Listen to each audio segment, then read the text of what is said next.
Em sessão tumultuada, a Câmara dos Deputados adia a votação de parecer que prevê o voto impresso para as eleições de 2022. Se proposta passar pela comissão, ainda terá que receber 3/5 de aprovação na Câmara e no Senado. Ainda internado, o presidente Jair Bolsonaro apresenta evolução de quadro clínico e médico cogita alta no domingo. O país avança em campanha de imunização e supera a marca de 121 milhões de doses anti-Covid aplicadas. Maioria das cidades brasileiras já registra casos em que o cidadão tenta escolher a marca do imunizante contra a Covid que vai tomar. Torre de transmissão de energia cai e deixa mortos e feridos no estado do Pará. Sobe o número de mortes em consequência das fortes chuvas na Europa. Centenas continuam desaparecidas. Falta uma semana para a abertura dos Jogos Olímpicos de Tóquio. A cidade entra na reta final dos preparativos para o evento.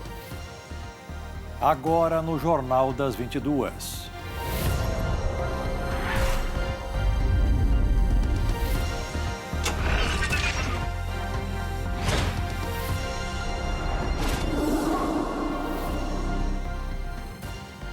Olá, boa noite. Boa noite. O presidente Bolsonaro segue internado no Hospital Vila Nova Star, em São Paulo. O mais recente boletim médico diz que ele continua evoluindo satisfatoriamente e aceitou bem o início da alimentação. Hoje à tarde, Bolsonaro passou por exame de tomografia computadorizada do abdômen, que mostrou a melhora do quadro de obstrução intestinal. Pelas redes sociais, o presidente disse que em breve estará de volta a campo. Bolsonaro publicou uma foto caminhando pelo corredor do hospital, já sem sonda. Nesta sexta-feira, o presidente recebeu a visita do filho mais novo, Jair Renan, que disse que o pai está bem. Bolsonaro também recebeu no hospital presentes do ex-secretário de Comunicação da Presidência da República, Fábio Weingarten. Bolsonaro está internado no Hospital Vila Nova Star, em São Paulo, desde quarta-feira à tarde, quando foi transferido do Hospital das Forças Armadas, em Brasília. Segundo a Secretaria de Comunicação da Presidência da República, Bolsonaro teve um quadro de obstrução intestinal em consequência da facada que levou enquanto fazia campanha eleitoral em Juiz de Fora no ano de 2018. Mesmo do hospital, Bolsonaro continua despachando. O presidente foi internado aqui em Brasília e transferido para São Paulo para avaliar a necessidade de uma nova cirurgia. Hipótese que foi afastada pelo médico Dr. Antônio Luiz Macedo, já que o quadro clínico do presidente apresenta evolução satisfatória. A internação repentina do presidente Jair Bolsonaro colocou em evidência um problema chamado obstrução intestinal. Esse tipo de caso acontece quando há um bloqueio no funcionamento do sistema digestivo. Em muitas situações, o paciente precisa passar por uma cirurgia. A nossa reportagem conversou com um especialista que vai explicar como isso acontece e quais os riscos. A animação mostra de forma simplificada o que acontece dentro do organismo. O problema se dá quando há um bloqueio das fezes e gases que passam pelo intestino. Os sintomas são cólica, vômitos, prisão de ventre, estufamento do abdômen e soluços, como aconteceu com o presidente Jair Bolsonaro. Então, a obstrução intestinal nada mais é de que algum fator externo que interfira na forma do intestino, impedindo o fluxo normal das suas secreções ao longo dele. A obstrução pode ser de dois tipos, no intestino fino ou no intestino grosso. O primeiro caso é o mais comum e acontece geralmente em pessoas que passaram por algum tipo de cirurgia no abdômen, como foi o caso do presidente. Desde que levou uma facada em setembro de 2018, Bolsonaro passou por 6 cirurgias. Durante o processo de cicatrização, existe o risco de uma membrana se formar no intestino e obstruir a passagem dos resíduos. Hoje existe uma tendência do cirurgião fazer cirurgias através da cirurgia chamada por vídeo, onde são feitas pequenas incisões e o cirurgião trabalha com instrumentos delicados.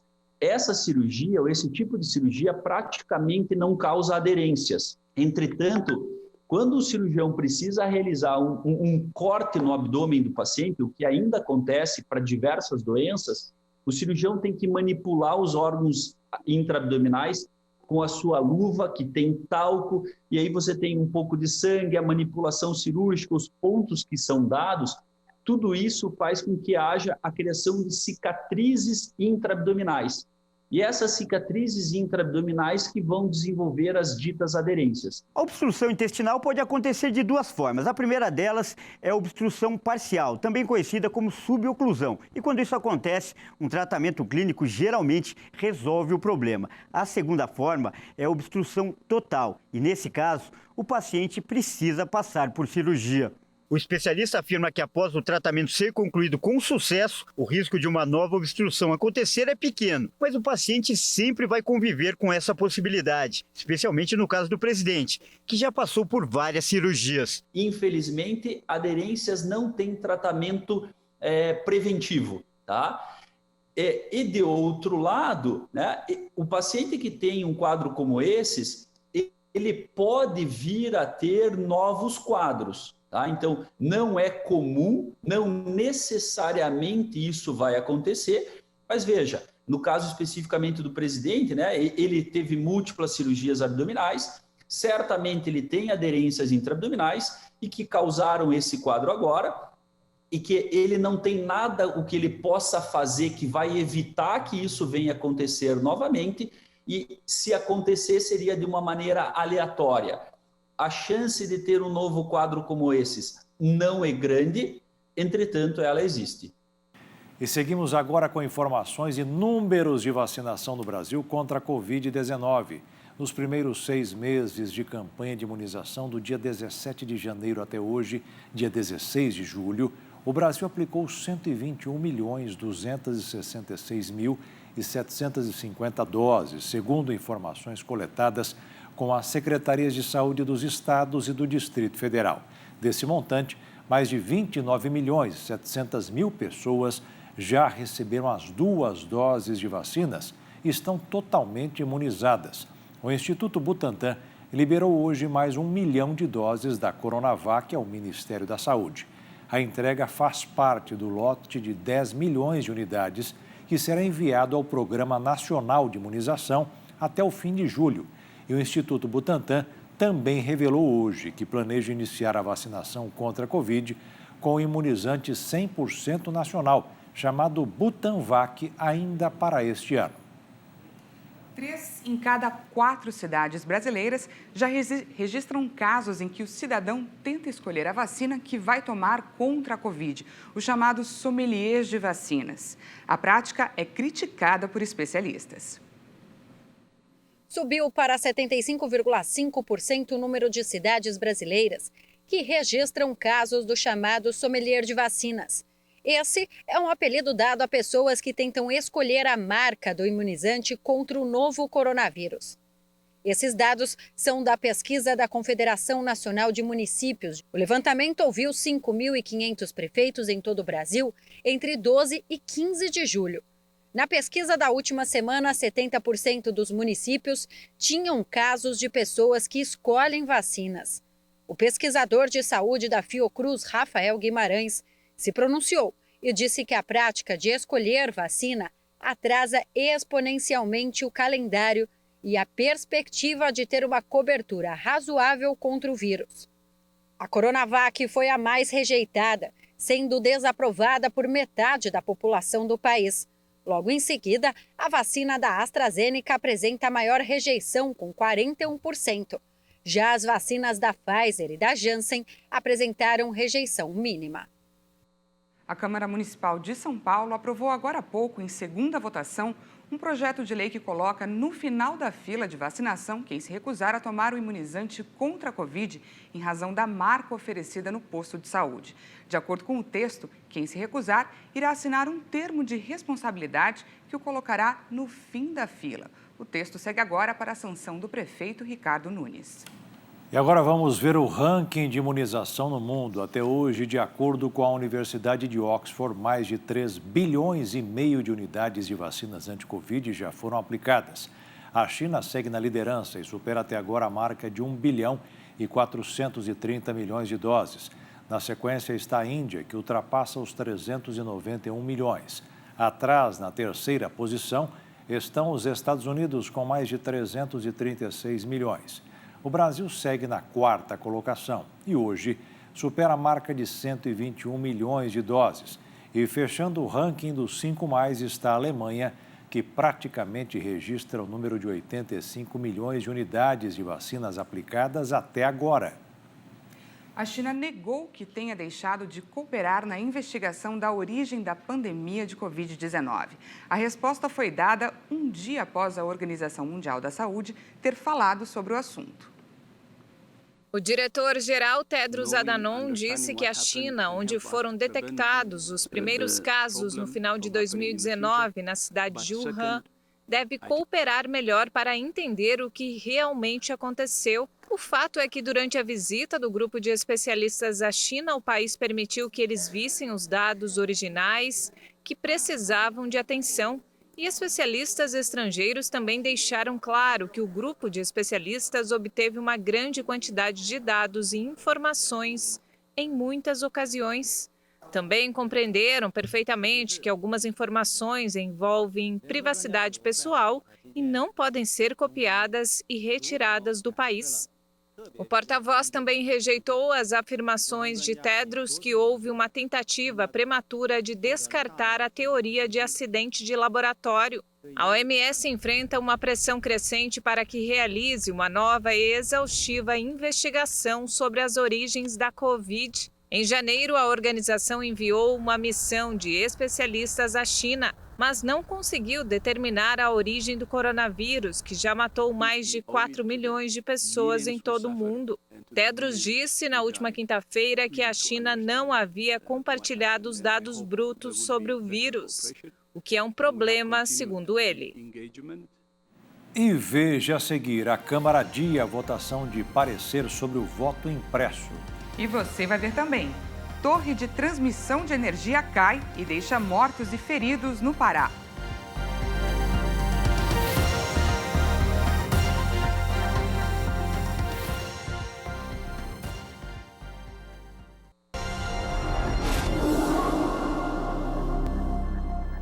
Uma manobra regimental adiou a votação da proposta de emenda à Constituição para acabar com a urna eletrônica e reimplantar o voto impresso. A decisão da comissão especial criada para analisar o assunto foi marcada para o dia 5 de agosto, depois do recesso que vai começar na segunda-feira. Houve protesto de vários deputados, porque a perspectiva era de derrota para quem defendia o voto impresso. Mas o deputado Hildo Rocha pediu a retirada da PEC, alegando incoerências no texto. Nós não podemos levar um texto desse para a nossa Constituição.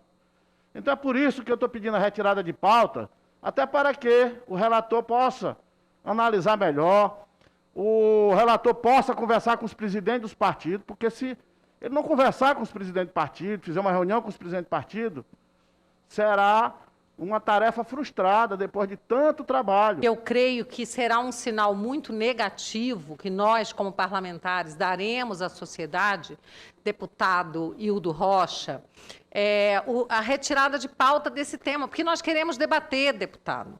E se nós, Vossa Excelência mesmo disse que o tema precisa de debate, eu concordo, o tema precisa de debate. E é por isso que foi feito um acordo na semana passada, que hoje nós não votaríamos. A minha expectativa ainda é que se busque algum tipo de entendimento, como falou o deputado Hildo, para dialogar com os partidos políticos. Vossa Excelência, deputada Bia, registrou que houve mudanças. Então, assim, não é incomum haver discordância numa maioria de bancada com aquele que está, eventualmente, numa comissão. Então, eu sou favorável até para dar oportunidade para o relator negociar. Se nota que o TSE continua com má vontade com a democracia brasileira. E é por isso que nós precisamos votar urgente a favor desta PEC para termos o voto impresso e auditado. Houve empate e a decisão ficou com o relator, que pediu mais tempo para reformar o texto que ele fez. 15 votos a favor, 15 votos contra. O regimento diz que quem desempata é o relator da matéria. Eu quero, de qualquer forma, iniciar o debate hoje, para que, inclusive, a gente possa saber quais são as dúvidas, as críticas.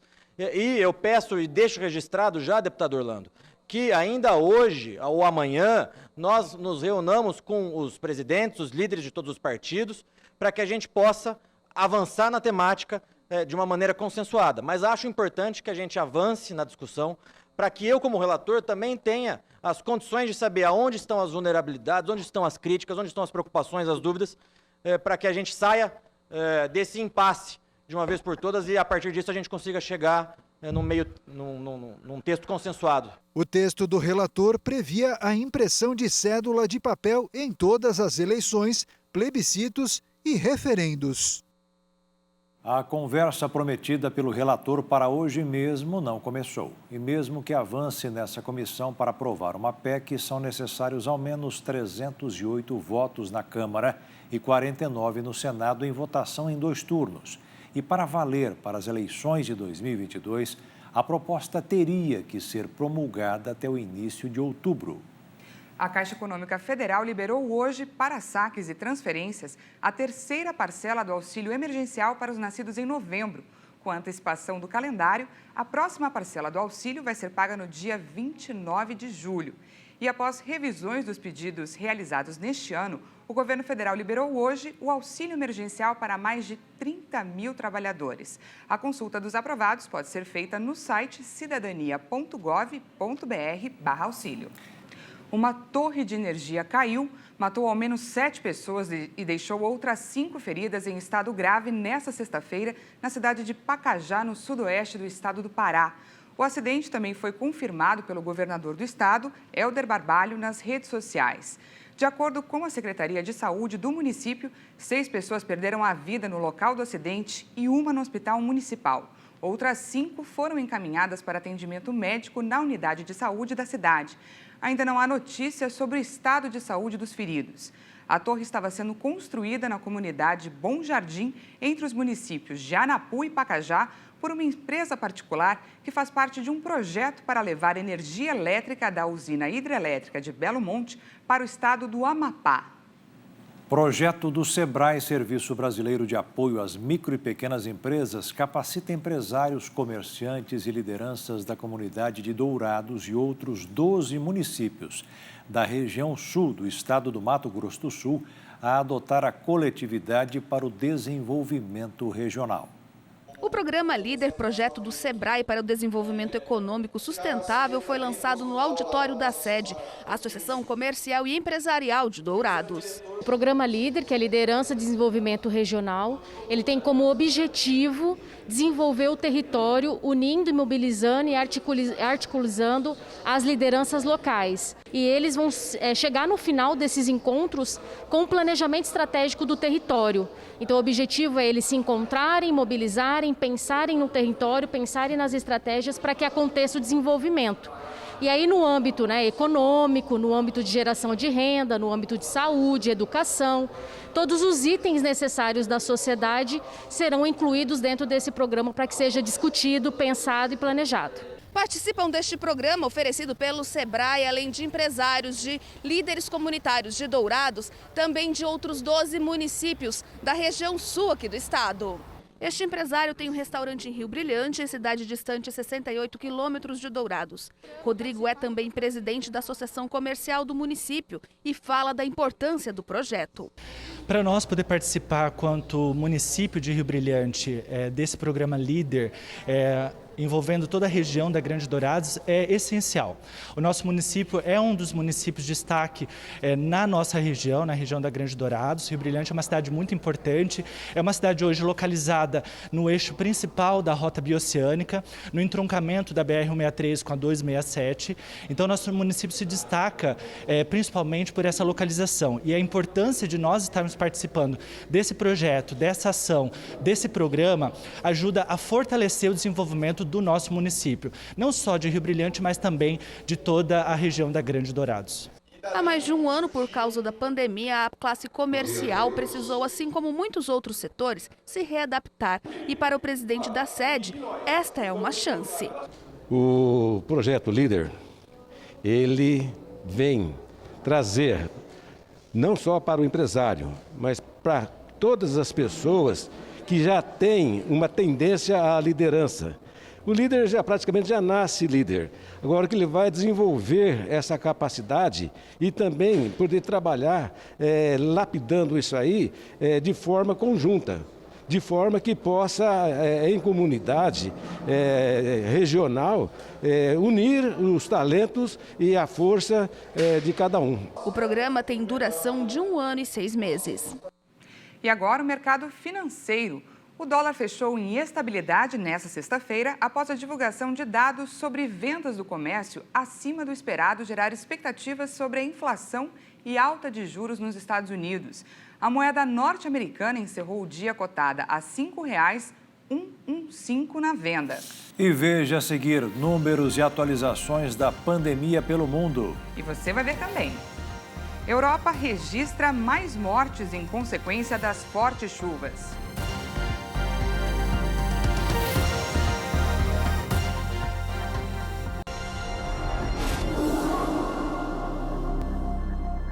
Já está valendo a lei que autoriza indústrias de produtos de saúde animal a produzir vacinas contra a Covid-19 aqui no Brasil. O texto foi publicado com um veto. A lei autoriza que indústrias que produzem vacinas e outros insumos de saúde animal possam fabricar vacinas e insumo farmacêutico ativo contra a Covid-19. Isso permitirá com que o Brasil possa ser um grande produtor de vacinas suficientes para vacinar toda a população brasileira, e não só esse ano, mas também para os próximos anos. E poderemos, inclusive, o Brasil exportar a vacina ajudando outros países, gerando emprego e oportunidades aqui no Brasil. Então, por isso, esse dia, eu diria que é um dia praticamente de glória, por uma luta que a gente vem trabalhando há muito tempo, e com essa sanção agora é lei. As empresas que optarem por desenvolver essa produção vão se submeter às normas da Agência Nacional de Vigilância Sanitária. A fabricação dos produtos para animais deverá ser feita em local separado à produção de vacinas contra a Covid-19. O envasamento e armazenagem, por exemplo, devem ser feitos em ambientes distintos. Tudo isso será fiscalizado pela Anvisa, que também terá a obrigação de verificar a capacidade de produção dos estabelecimentos para que não haja desabastecimento no país dos demais insumos produzidos. A lei foi publicada nesta sexta-feira no Diário Oficial da União e sofreu um veto em relação ao texto aprovado na Câmara e no Senado. O presidente Jair Bolsonaro vetou do texto o artigo 5º, que previa incentivo fiscal às empresas de saúde animal que optassem por produzir vacinas contra a Covid-19. O presidente avaliou que a medida reduziria a arrecadação e o texto não previa medidas compensatórias ou o impacto previsto. O veto do presidente será analisado pelo Congresso Nacional em sessão ainda sem data para ocorrer. O autor da proposta diz que em 90 dias, cerca de 400 milhões de vacinas poderão ser produzidas, mas segundo o senador Wellington Fagundes, ainda falta um decreto para regulamentar o texto. Os próximos passos agora é o decreto de regulamentação, que será editado, e espero também que o mais rápido possível, e aí já a definição entre as empresas interessadas em fabricar com a transferência tecnológica. E é importante dizer que o Fiocruz já tem a transferência tecnológica, poderá fazer convênio com essas indústrias e outras também laboratórios mundiais já estão interessados no Brasil, porque nós temos essa capacidade industrial instalada e que poderemos fazer, por exemplo, em 90 dias até 400 milhões de doses. Isso permite com que a gente possa atender o mundo que hoje não tem vacina praticamente para atender a população. E, claro, a transferência tecnológica vai permitir com que o Brasil também possa ainda desenvolver a nossa tecnologia própria, ou seja, já temos aí 4 vacinas, 4 pesquisas já bem adiantadas e aí, além de poder utilizar esses parques com a transferência tecnológica, nós poderemos usar a nossa própria tecnologia, ou seja, não vamos depender de importar IFA, não vamos depender mais da China, da Índia exclusivamente. Nós vamos ser um país solução. O Sindicato Nacional da Indústria de Produtos de Saúde Animal, Sindan, informou em nota que entende que a sanção da lei é um reconhecimento à capacidade produtiva do setor, mas esclarece que, neste momento, ainda é necessário que alguma empresa detentora das tecnologias de produção de vacina demonstre interesse, além de outras questões burocráticas que podem levar meses. A nota diz que esse trabalho de identificação de potenciais está sendo feito pelo Ministério das Relações Exteriores e pelo Ministério da Saúde. No mês de maio, o ministro da Saúde, Marcelo Queiroga, acompanhado da ministra Flávia Arruda, visitou visitou o Parque Fabril da Ouro Fino Saúde Animal, no interior de São Paulo, para conhecer a estrutura da indústria e discutir a possibilidade de que a empresa, que tem mais de 10 anos de atuação no mercado biológico animal, produza também vacinas contra a Covid-19.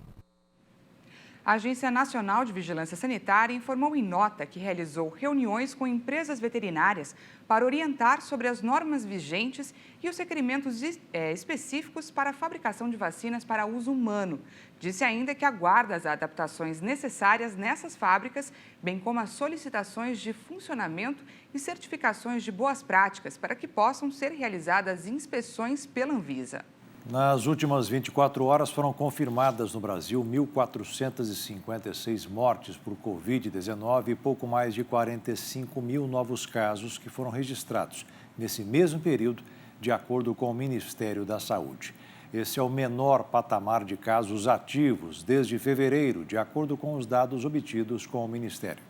Já nos Estados Unidos, o número de casos aumenta novamente. Em Los Angeles, na Califórnia, o uso de máscara voltará a ser obrigatório já a partir deste sábado, mesmo para as pessoas que já foram imunizadas. Vamos conferir como anda a evolução da pandemia pelo mundo.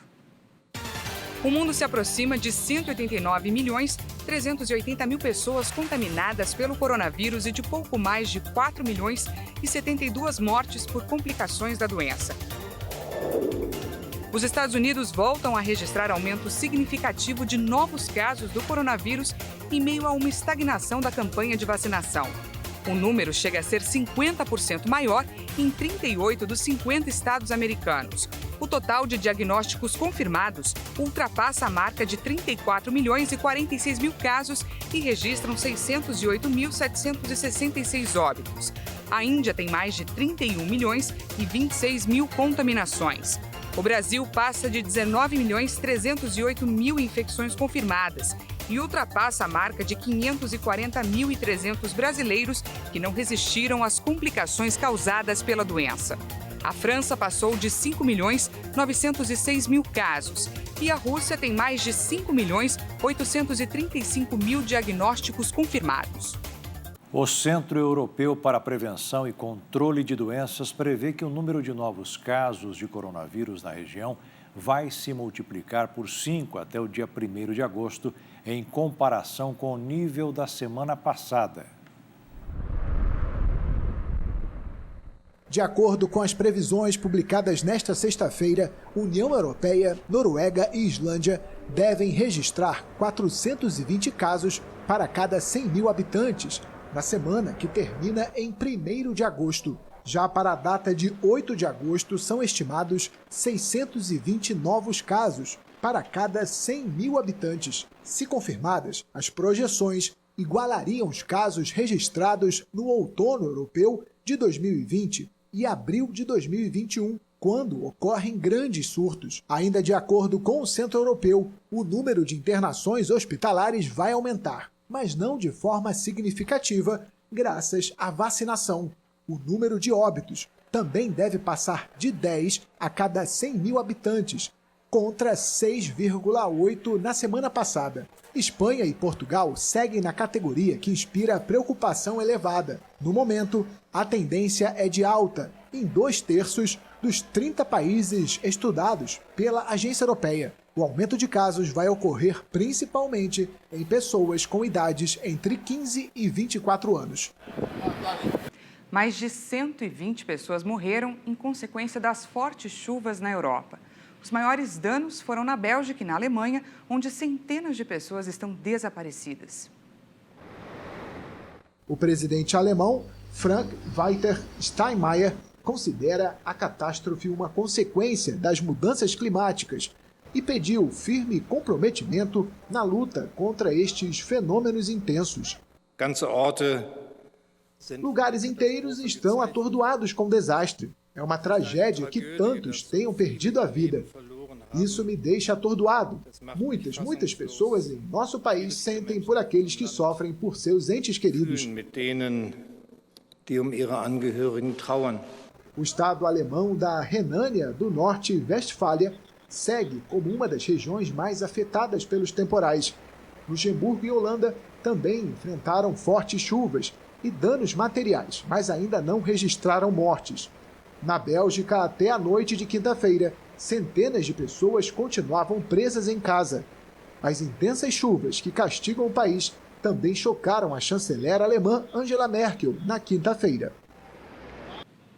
E a Torre Eiffel de Paris foi reaberta ao público nesta sexta-feira. Os visitantes, que também incluem os estrangeiros, devem apresentar um comprovante anti-Covid para acessar o icônico monumento francês.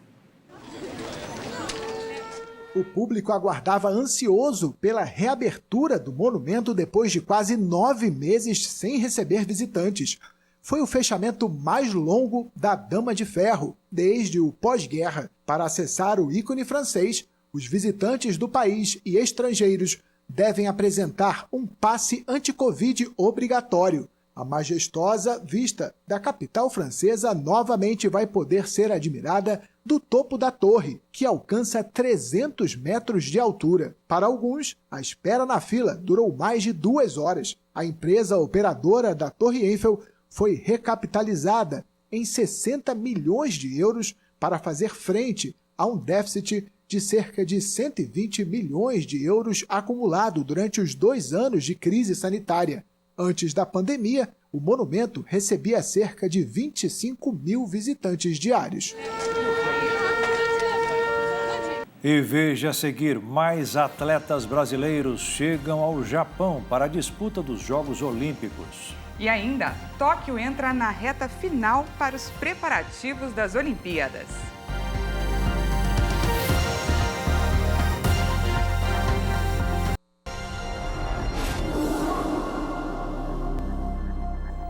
O Japão entrou na reta final dos Jogos de Tóquio nesta sexta-feira, com o início da tradicional trégua olímpica apoiada pela ONU para permitir a competição segura e a participação dos atletas no maior evento esportivo do planeta. Um compromisso com a paz. O presidente do Comitê Olímpico Internacional, Thomas Bach, visitou Hiroshima nesta sexta-feira para marcar o início da tradicional trégua olímpica. A cerimônia é apoiada pela ONU e ocorre uma semana antes da abertura dos Jogos. As autoridades internacionais procuram garantir a suspensão de todas as hostilidades para permitir uma competição segura e a participação dos atletas. Os Jogos Olímpicos e Paralímpicos de Tóquio 2020 serão um farol de esperança para um futuro melhor e mais pacífico. Os japoneses demonstraram pouca empolgação com os Jogos no momento em que as infecções por coronavírus crescem no país. Os organizadores tiveram que proibir a presença do público em todos os eventos da capital e na maioria das demais localidades que terão atividade olímpica. Os participantes, de atletas a jornalistas, enfrentam inúmeras medidas para evitar o contágio, incluindo testes frequentes de coronavírus ou limite de viagens. Agora um momento de reflexão. Na live das 15 horas, o pastor Josias Cruz diz que é natural o homem que passa por dificuldades pedir ajuda, mas é preciso clamar ao Deus que nos criou e não às pessoas. Está em Jó, capítulo 35. Vamos entender melhor. Por causa da grandeza da opressão, os homens clamam. Clamam por causa do braço dos poderosos, dos grandes. Detalhe para o versículo 10. Mas ninguém diz: onde está Deus que me fez? Olha o detalhe. Clamam. Sim, eu clamo, você clama, o mundo clama. Mas o detalhe é: a quem estamos clamando? Quem está recebendo o nosso pedido de socorro? Vão é o socorro da parte do homem. Então, por causa da opressão, o ser humano clama. Clama porque dói, clama porque está difícil. Porém, contudo, todavia, entretanto, as pessoas não clamam a Deus.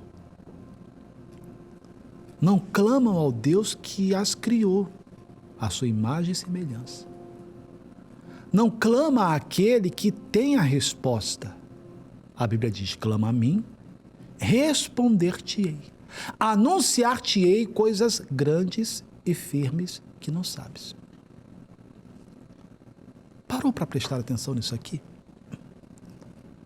O ser humano clama, pede ajuda, mas quando ele direciona o clamor dele, o pedido de oração a ele, muitas vezes, muitos de nós não direcionamos esta oração ao Deus que nos criou. Você me desculpe, mas clamamos a um monte de coisas. Clamamos até a pessoas, autoridades, mas não ao Deus que fez. Você me fez a imagem e semelhança dele. Porque o Deus que me fez, o Deus que te fez perfeito. O homem não sabe de nada. Olha o que a Bíblia continua dizendo. Mas ninguém diz, onde está Deus que me fez, que dá salmos entre a noite. Esse Deus que espera o meu clamor, o seu clamor, sabe o que ele dá entre as noites, entre os momentos difíceis? Naquele instante, naquele momento em que parece que não tem solução, ele dá salmos. Ele dá palavra. Ele dá aquela mensagem, aquela revelação, aquela palavra inspirada que te tira do sufoco. E o Jornal das 22 termina aqui. Uma boa noite, um bom fim de semana e esperamos você na segunda-feira. Boa noite, fique na paz. Tchau.